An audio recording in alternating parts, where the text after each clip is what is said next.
Jase is an amazing student. He always works hard and he knows when he needs to work and when he can play. He enjoys helping other people. He's just all around an amazing kid, and I think that he deserves this award because he just makes life fun here at school. Would you all help me in congratulating our Outstanding Now Award winner this month is William Bowling.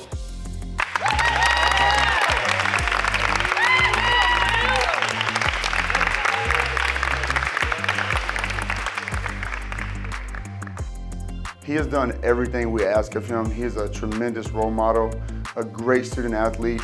He always holds himself accountable and works his very best. We as coaches are so proud of him, and he is a great example of what an owl is about.